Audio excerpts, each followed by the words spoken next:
Om Bhadram Karnebhi Sranuyama Devaha Bhadram Pashye Makshabhirya Jatraha Sthirairangai Stushtvagam Sasthanubhi Vyashema Devahitan Yadayuhu Swasti Na Indro Vruddhasravaha Swasti Na Pusha Vishwavedaha Swastirnastakshyorarishtanemihi Swasti no Brihaspatirdadhatu Om Shanti Shanti Shantihi Hari Om.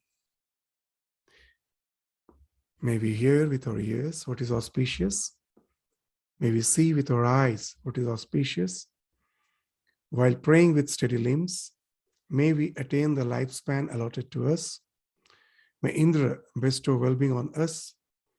May Pushan, the god of the earth, who is all-knowing, bestow well-being on us. May Garuda, the destroyer of evil, bestow well-being on us. May Brihaspati also bestow well-being on us. Om Shanti, Shanti, Shanti. So the last class, we had a revision of the second chapter of the second part of Mundaka Upanishad. Today, we will start the third part, the concluding part of the Mundaka Upanishad, which again constitutes of 2 chapters. So the first chapter of the third Mundaka begins with the idea that the individual soul is separated from Brahman because of ignorance. All the suffering results from the erroneous idea that it is entirely helpless and dependent on the matter, jada. Its identification with the psychophysical existence is the cause of all its suffering.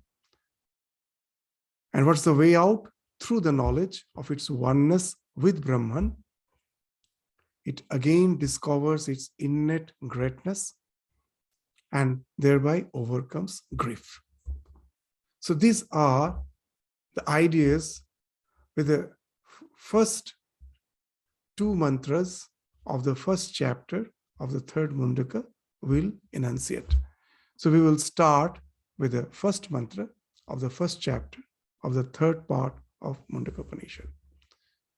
So the first mantra is Dva Suparna Sayuja Sakhaya Samanang Brikshang Parishashvajate Tayoh Anyah Pippalam Swadu Atti Anashnan Anyah Avichakashiti.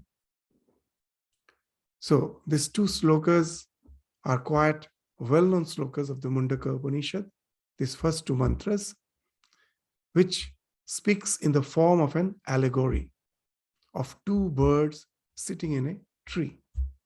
Dva Suparna Sayuja Sakhaya.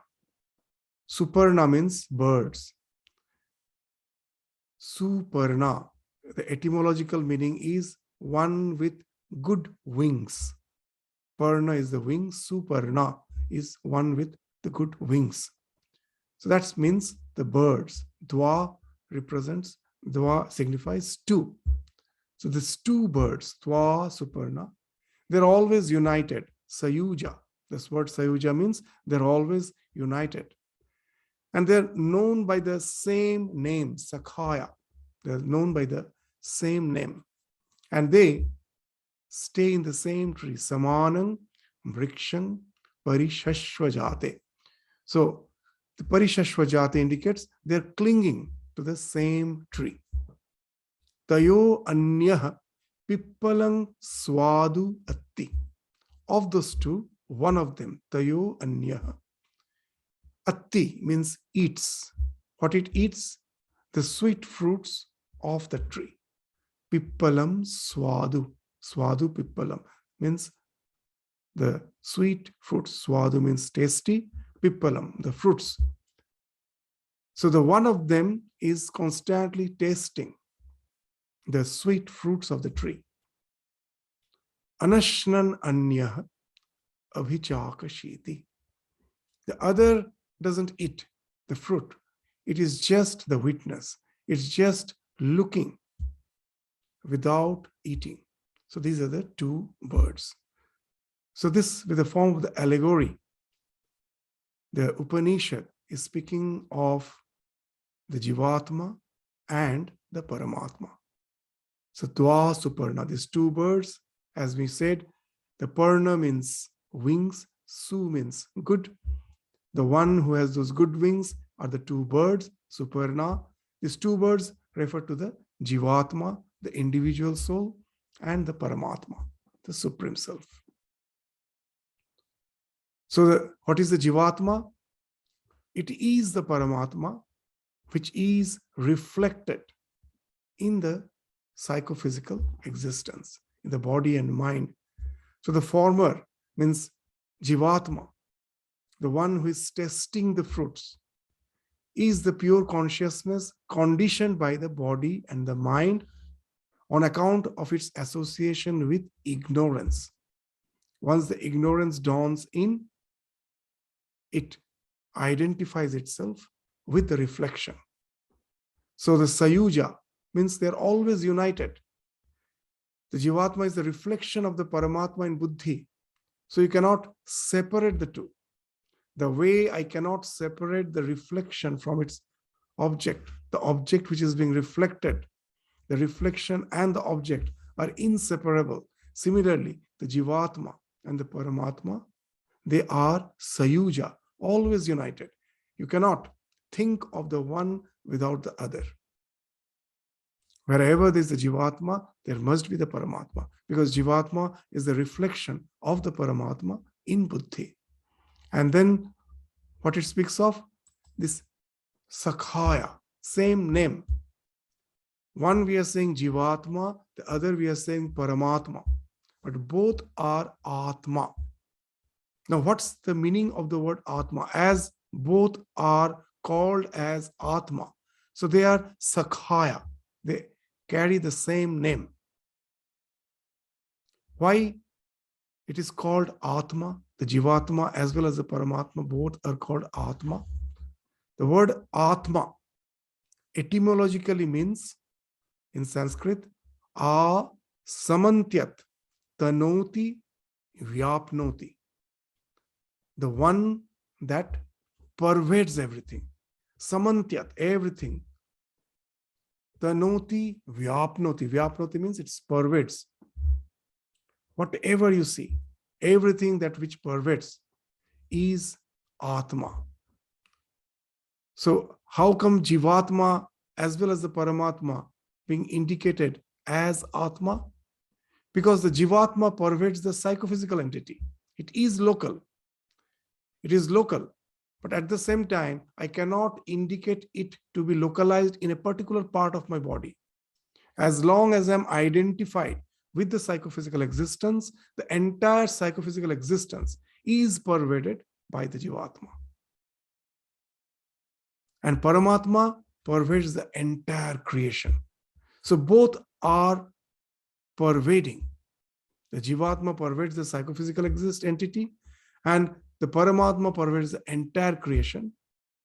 And here the mantra is saying that these two, one local, another the non-local, both are always united. And they're always residing in the same tree. Samanang brikshang parishashva jate. So this tree refers to our psychophysical existence. It refers to our body.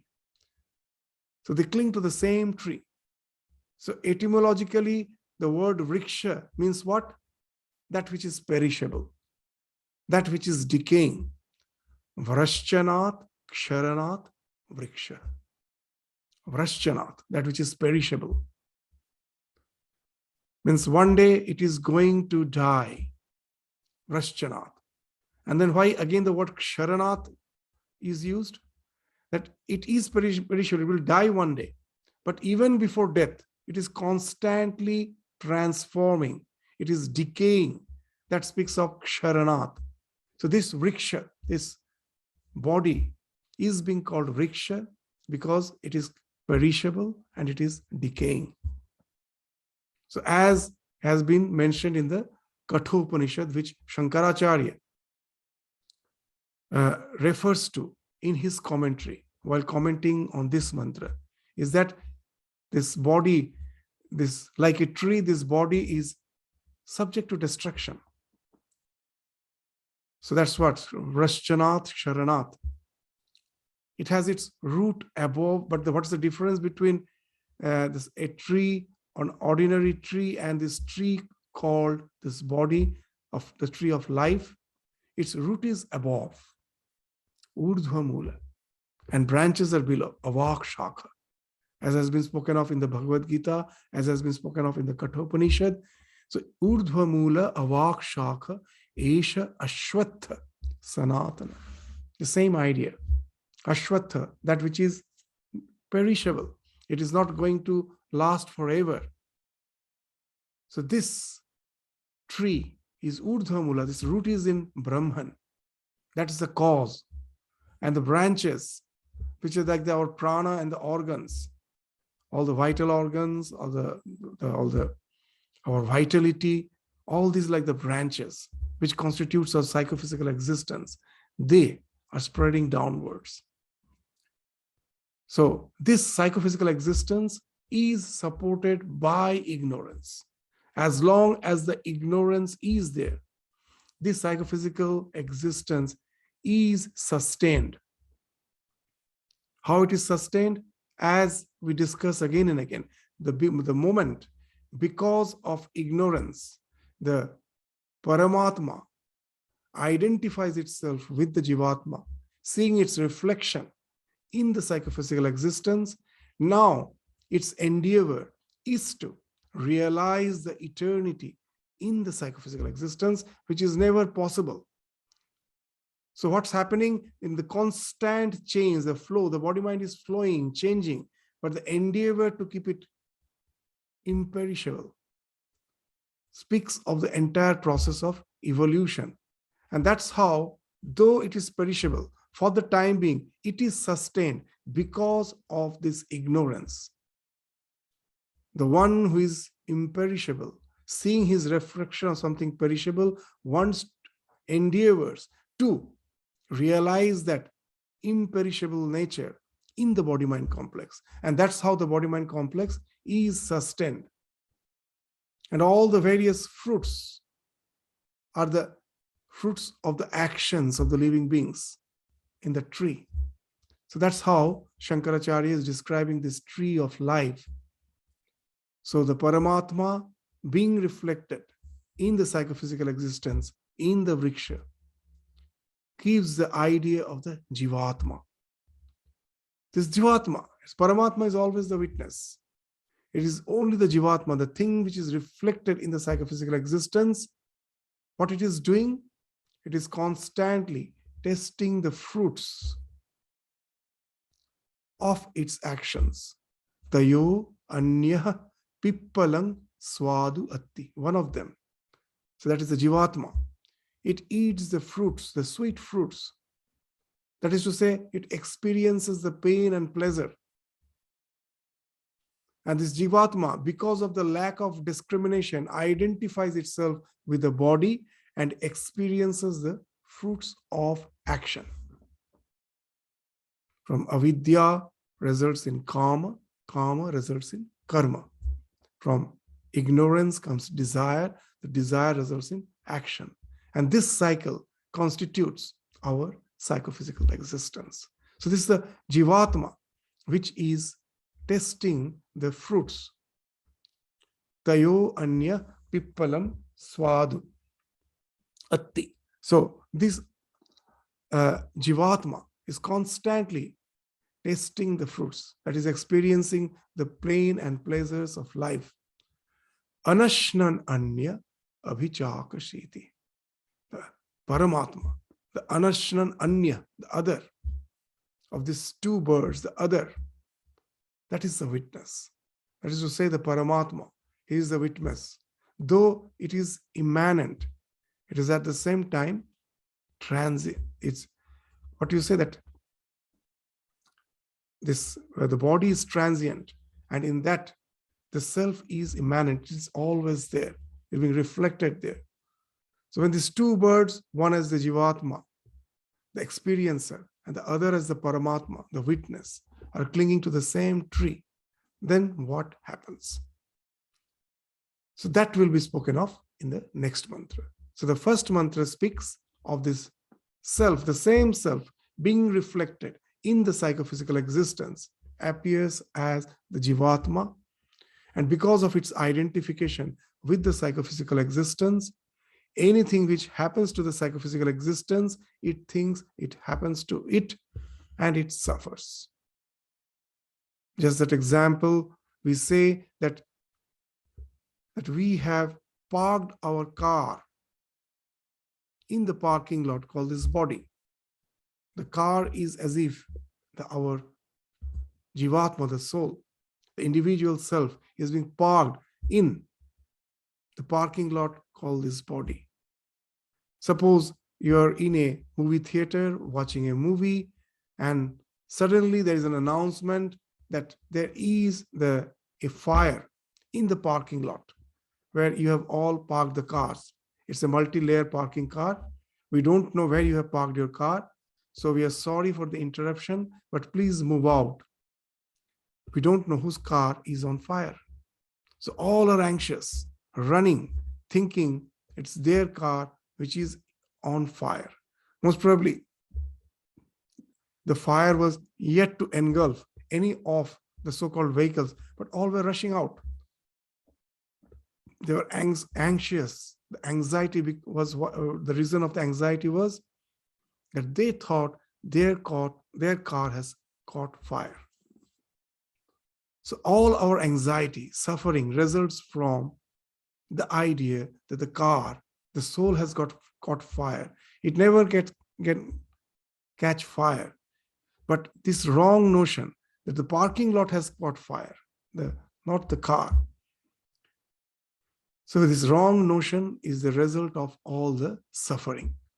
So when these two birds, the one as the Jivatma, the experiencer, and the other as the Paramatma, the witness, cling to the same tree, what happens? That will be spoken of in the next mantra. So the second mantra of the first part of the first chapter of the third part of Mundaka Upanisad. Samane vrikshe purusho nimagno anishaya shochati muhyamana jushtang yada pashyati anyam isham asya mahimanam iti vita shoka. Samane vrikshe purusho nimagno. So seated on the same tree, samane vrikshe. The individual, here the Purusha indicates the individual soul. The individual soul as if remains drowned. Nimagno. The individual soul is as if drowned. And it thinks it is anishaya. Shochati. Muhyamana. It is worried about its impotence. Anishaya speaks of impotence. Isha, the word Isha speaks of the Lord. Isha means the Lord, the one who has the control over everything. To negate that, anpratyaya is used. Anisha means the one who feels, who is being enslaved. He has no power. He's as if impotent. So that's anishaya. The being immersed, this being drowned as it were. It moans, shochati, being worried by its impotence, anishaya. Jushtang yada pashyati anyam isham. But when yada, he beholds the other, pashyati anyam, in the same tree, there's another bird, which is not tasting the fruits. It is just witnessing, sitting quiet and witnessing from the top of the branch. So when this bird, the Jivatma, he beholds, he looks at the other bird, Pashyati Anyam. And that the other bird, the witness, is the Lord. He is Anisha, but the other bird is the Isha. He feels himself to be important, but the other is the Lord, who is worshipped by all. Jushtam, the word Jushtam speaks of the same Ishvara, who is worshipped by all. This Jushtam, this Lord who is worshipped by all, and his glory, this Asya Mahimanam, one who beholds the Lord and his glory. Just by beholding, what happens? He then becomes free from all grief. Iti vita shokaha. The shoka becomes past tense. The grief becomes past tense. Vita means that which is past. Jo viti, so viti, the past. In Hindi also the word viti, it means in the sense of past tense, that which has already happened. So it came from the Sanskrit, the vita shoka. Shoka is suffering. Vita speaks, the shoka is something past. So this, the bird which is sitting in the lower branch, when it beholds the upper bird, the bird sitting in the upper branch, who is always tranquil and composed, and who is just the witness, who is not tasting the fruits, by beholding him, he goes beyond all suffering. So these are the two very poetic, wonderful mantras of this Mundaka Upanishad. Samani vrikshe purusho nimagna. So seated in the same tree, the individual soul remains drowned. So very interesting. You will find that the same idea is there in all the various traditions. So many times we have related to the story of Narcissus, the idea of being drowned. If you know the legendary character Narcissus, from which the word narcissistic has came, that those who are extremely self-possessed, they are called narcissistic, always thinking of himself. He's so much obsessed with himself or herself that he never cares for others. So such these persons who are too obsessed with himself or herself are called narcissistic. The word narcissistic came from the legendary character Narcissus. So the Narcissus was a prince. He was extremely handsome, and he was obsessed by his own beauty. Though he was a prince, he was the crown prince, he had responsibilities. But he forsook all his responsibilities because of his tremendous obsession for his own beauty. What he used to do, whenever the chance permitted, he will go deep into the forest out of his country, and there was a huge reservoir whose water was clean and calm, tranquil. So you can see your reflection there. So this Narcissus will go stand by the side of the reservoir and spend hours seeing his own reflection. He was so obsessed by his own beauty. And that's how he used to waste his time. And one day he got so obsessed by his own beauty, by his own reflection, he started thinking the reflection to be real and wanted to embrace it.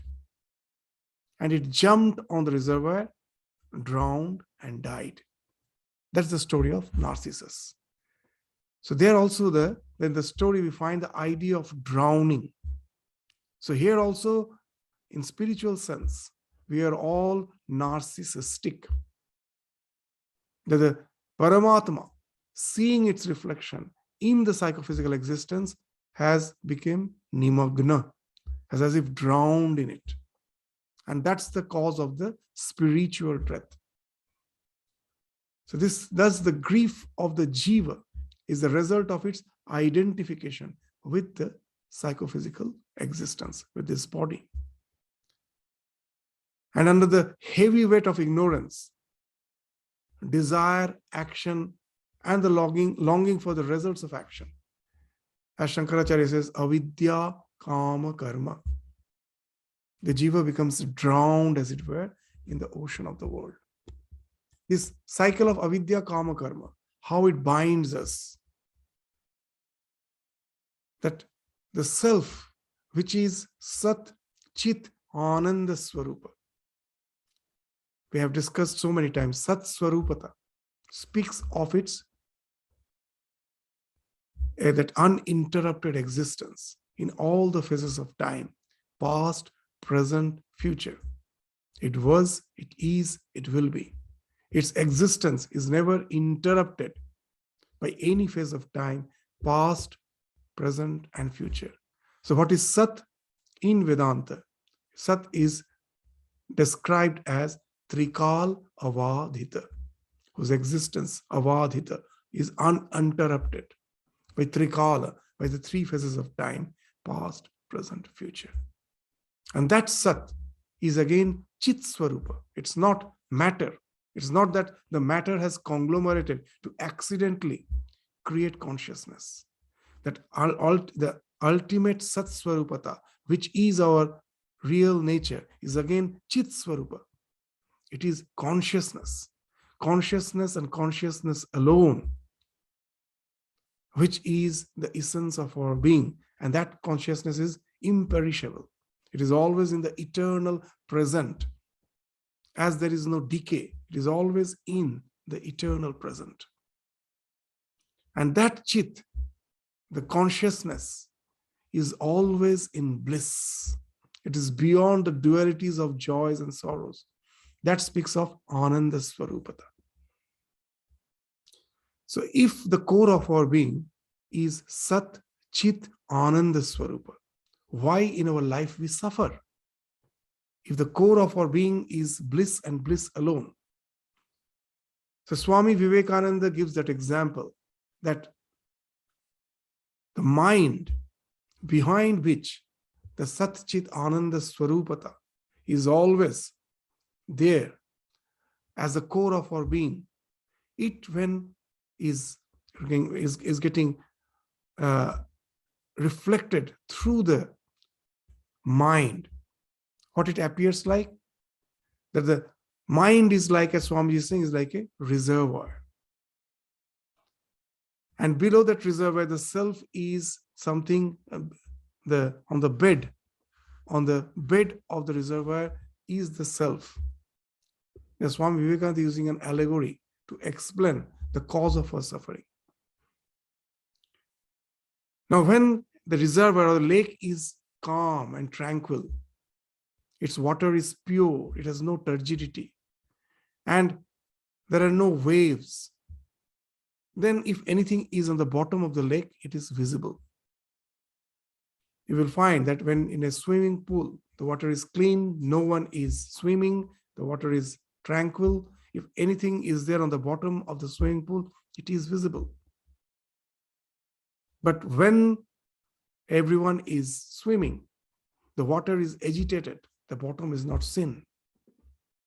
So similarly, that our Sat Chit Ananda Swarupata, of that, when the water of that reservoir called mind is agitated, means it is full of desires, it is full of turbulence, which speaks of the desires.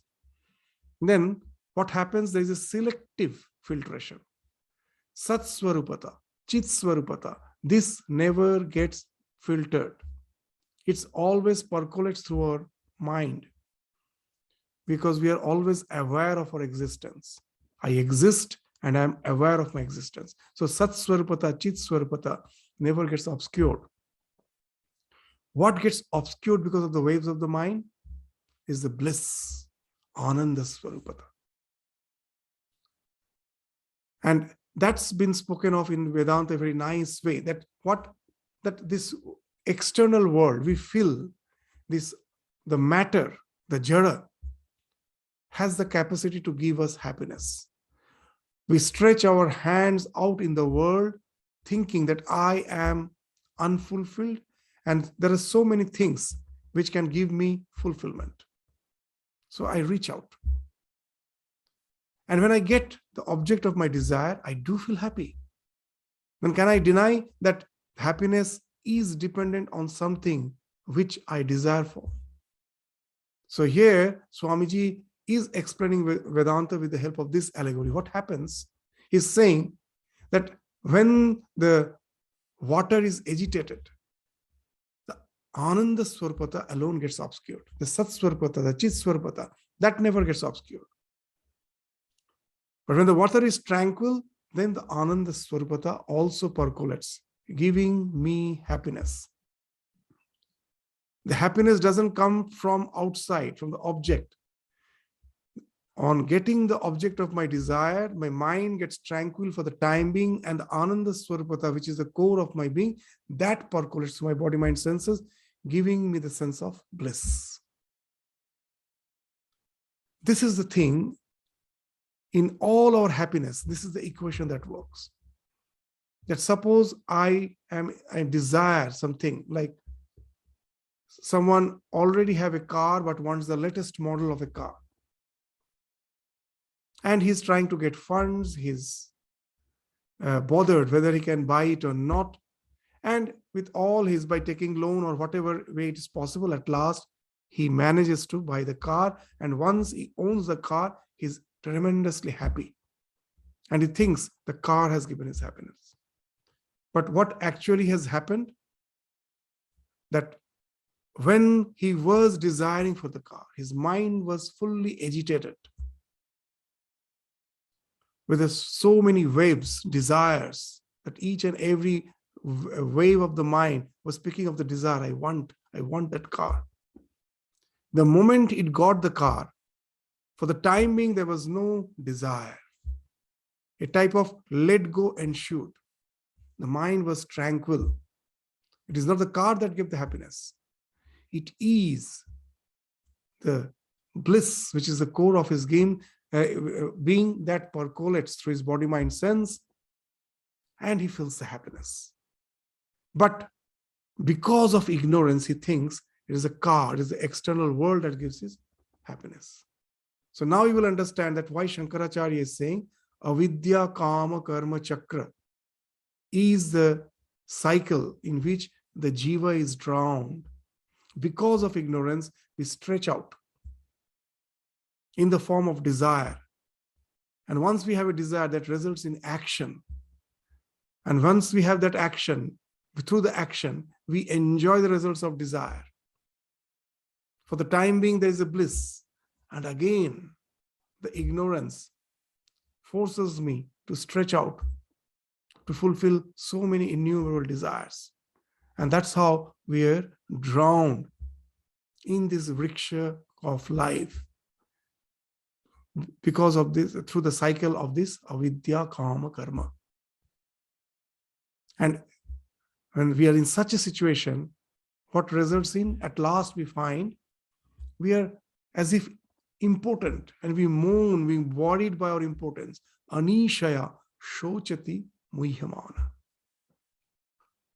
That I am not the Lord. That in our life we all experience that at certain time the nature gives us everything, and at some other time the nature takes away everything. When the nature is giving us so many things, we become optimistic. We think everything is within my control. And suddenly I find that I am just in the front of an adamantine wall. I have actually reached what you say, that a blind alley. The path of life has ended in a blind alley. I feel that. And then it results in a sense of helplessness. So as in the modern psychology, they say that inescapable trauma results in learned helplessness. And that results in a defeatist attitude. That's the idea behind the word anishaya shochati muhyamana. We have desires, we fulfill, we get the happiness, again we desire. a time comes, we find that we have innumerable desires, but no way to fulfill them. And that makes me suffer, intensely suffer, as if all the path have came to an end. There's a blind alley. I can go no farther. Or as Swamiji says, that I have came in just on the edge of a precipice. One more step, I don't know where I fall. So why it happens? Because I am not aware of the spiritual dimension of my existence. Once this lower bird, the Jivatma, looks at the upper bird, that speaks of the opening up of the spiritual portal, looking up to the spiritual dimension of our existence. And then suddenly we find all our importance has vanished. It was because of ignorance I was thinking myself important. I was always the perfect, the fulfilled one. There was no thing which I don't have. The entire existence is a projection of me and me alone. So where is the question of not having anything? So I am ever fulfilled. And that takes me beyond all the shock, all the suffering. So what's the idea actually speaking of? The idea which is speaking of is the same that we as in the modern psychology we say that what's the cause of that the learned helplessness, that we feel that we are helpless. This we have learned. How we have learned? Through inescapable trauma. In our life, we do find situations where we find there is no solution. We are in some crisis where there is no solution. Our desires take us to a certain blind alley where we find no solution. And from that learned helplessness, the defeatist attitude comes. So the path of life is bound to end in a blind alley unless we can relate to the spiritual dimension of our existence. That why it happens? Why we don't find any answer to the questions of life? Because we cannot relate to the spiritual dimension of existence. That example which we give again and again, that in our life, we will find that sometimes we don't find the answer to our questions, to the problems, because we are fixed to some particular dimension in which we are searching the answer. We know we try to relate to some other dimension. The moment we relate to the other dimension, the answer is palpably visible. The example which we give so many times is the drawing of 4 triangles by joining 4 points. You can never do that. Just by joining 4 points, exactly 4 triangles, you can never draw. The 2 lines will intersect to create the 5th point, and there will be more than 4 triangles. Then what's the way out? The answer is you have to just put 3 points in the paper and imagine the 4th point in the space. Now you join. Then by joining the 3 points in the paper, you get 1 triangle. And from each of the points, draw a line on the point on the space. You get another 3 triangles in the space, which has formed actually a triangular pyramid with exactly 4 triangular faces. So why I couldn't get the answer? Because I was trying to search the answer only in the 2 dimensions of the paper. In our life, that anishaya, that the idea that I am important, I am anisha, I am not the Lord, comes because we don't relate to the spiritual dimension of existence. We don't look up to the other bird, the Paramatma, who is just the witness sitting there. So how this relating to the spiritual dimension of existence helps? So to understand that, first we will try to understand that how the learned helplessness develop from traumatic experiences in our life. we will find that when these elephants are tamed, or any this animal has to be tamed, the small cub, it is tied, the small elephant, the young elephant is tied with a strong chain, iron chain, to an iron stump. It tries its best to get rid of all the so-called this enchantments, of these bondages. It tries, but it can never, because the chain is quite strong. And that's how this elephant is growing, with the chains tied to its leg, one of its leg. Now, when it is fully grown, very interesting. Now there is no need to tie its leg with the iron chain. Just with a rope, if you tie one of its leg with a stump, you will find it never tries to escape. It never tries. Why? Because it has learned that it is helpless. It is anisha. The inescapable trauma has given him that experience, that it is anisha.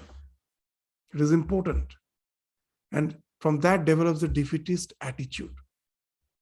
So in our life, we will find that that's how we all develop that idea of impotency. Why? Because we are constantly trying to relate to the physical dimension of existence. Now, very interesting. If you take some other examples, you will find that it's not that all are conditioned by this learned helplessness. There's another experiment was done. In psychology, these experiments are done that if there are a few rats kept in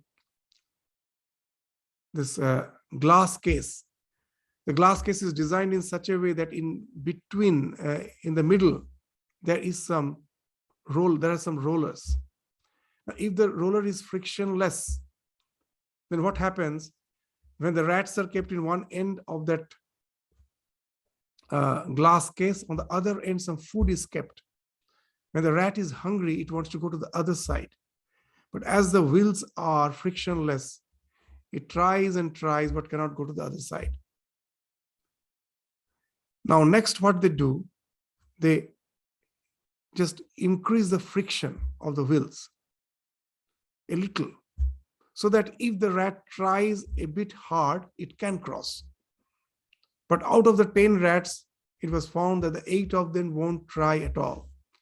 With a little attempt, when they find that they cannot go, they just stopped attempting.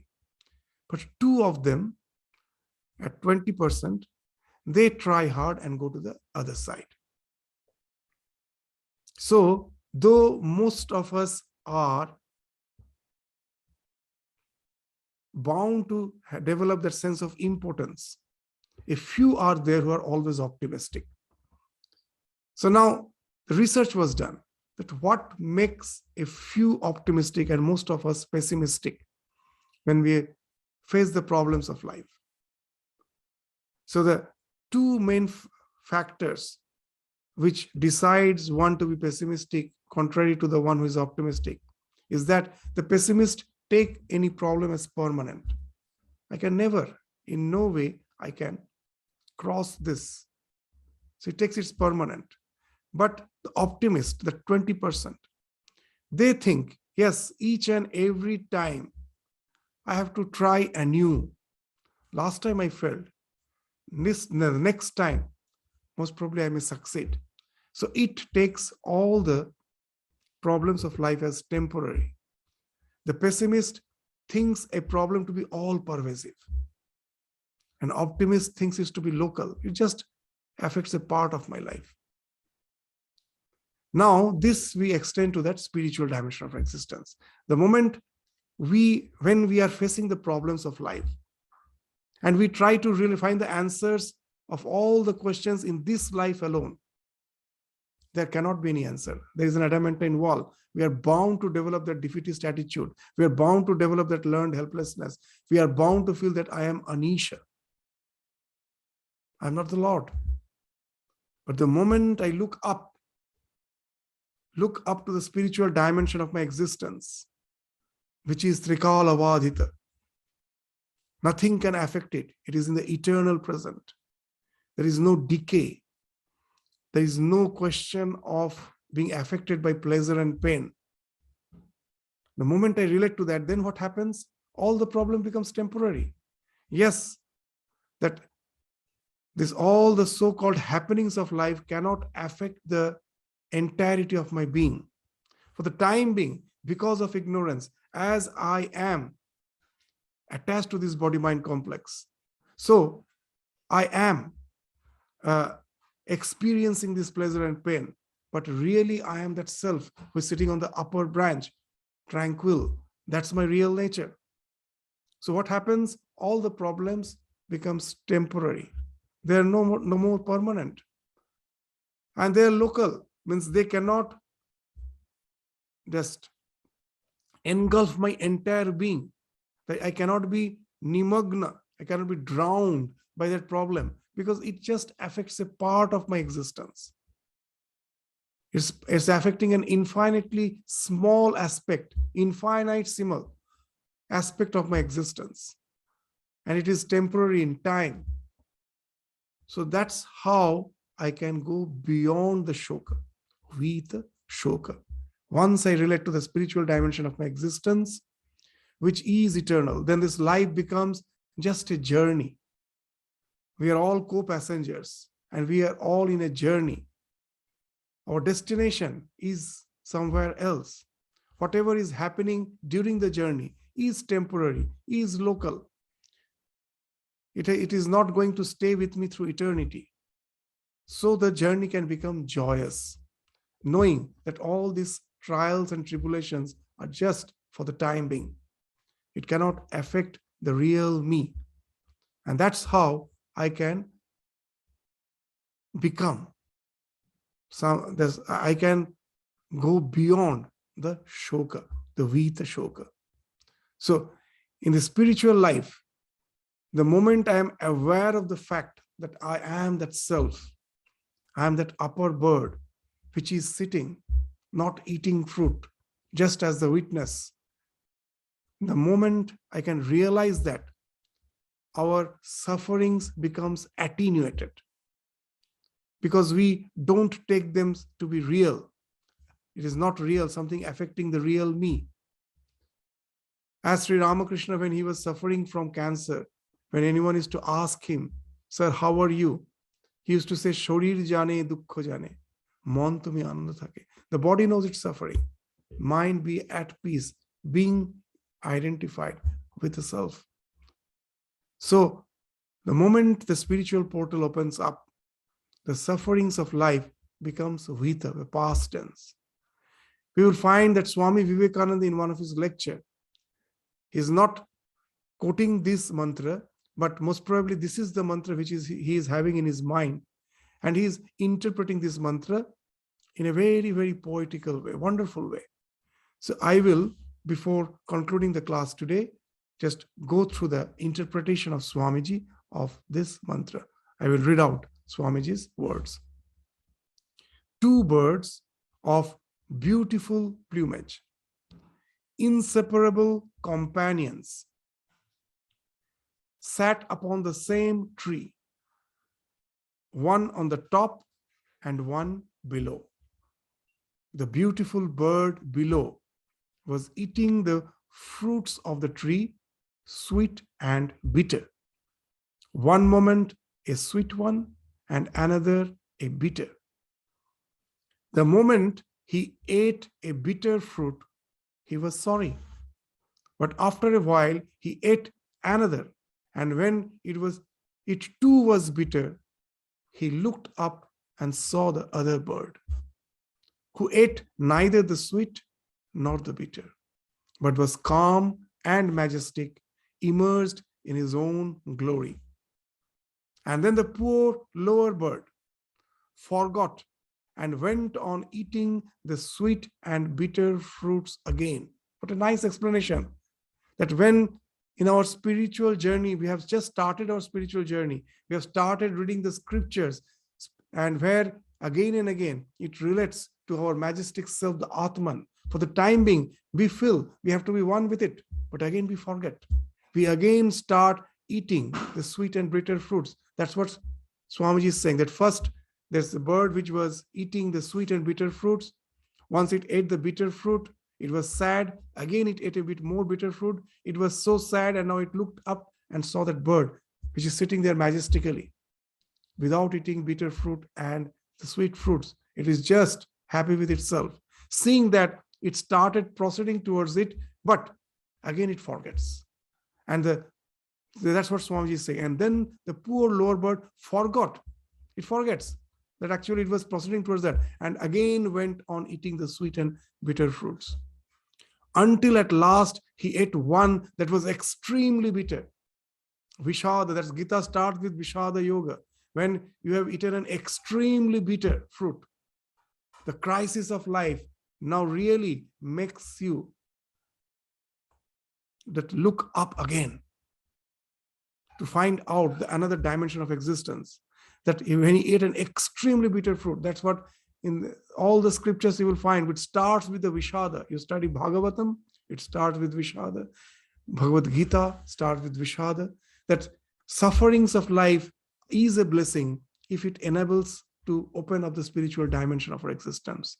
So that's being indicated here. Until at last he ate one that was extremely bitter, and then he stopped again and once more looked up at the glorious bird above. And then what he did is, then he came nearer and nearer to the other bird. And when he had come near enough, this is again Swamiji's interpretation, where he is interpreting this mantra with his own imaginations, making it as if more vivid. This is not in the mantra. What he's saying is very interesting, that then he came nearer and nearer to the other bird, and when he had come near enough, the rays of light shone upon him and enveloped him. And he saw he was transformed into the higher bird. He became calm, majestic, free, and found that there had been but one bird all the time on the tree. The lower bird was but the reflection of the one above. So we are in reality one with the Lord, but the reflection makes us seem many, as when the one sun reflects in a million dewdrops and seems in a million tiny suns. The reflection must vanish if we are to identify ourselves with our real nature, which is divine. The universe itself can never be the limit of our satisfaction. As long as we are trying to relate to this physical dimension of our existence, this universe, it can never give us that ultimate satisfaction. We have to look up to that, the bird, the upper bird, as has been indicated in this mantra. So before we conclude the class, again, today's class, let us again read the mantra so that we can relate to what we have discussed through the entire class. Samane vrikshe purusho nimagno anishaya shochati muhyamana. Seated on the same tree, samane vrikshe, the individual soul, the purusha, is as if drowned. It thinks itself to be important, anishaya. It's thinking that it is worried, shochati, muhyamana, totally dejected. But when he looks up, jushtang yada pashyati anyamishan, he looks up and sees the other bird, anyam, which is the Lord, which is being worshipped by all. Asya mahimanam, and thinks of his glory. He becomes Vita Shoka. By relating to that spiritual dimension, he becomes Vita Shoka. He goes beyond all the grief. And he becomes fulfilled. So in this human birth alone, that ultimate fulfillment is possible through our journey, through our spiritual journey. The physical journey into the entire process of evolution was going on. It has to stop as a human being. So that's why the human birth is the most precious birth. In this life, this dimension, this portal, spiritual portal, can open up, giving us the fulfillment. And that's being indicated in this mantra. So we will continue with the succeeding mantras again in the next class. With this, we conclude our discussion today. Thank you all. Namaskar.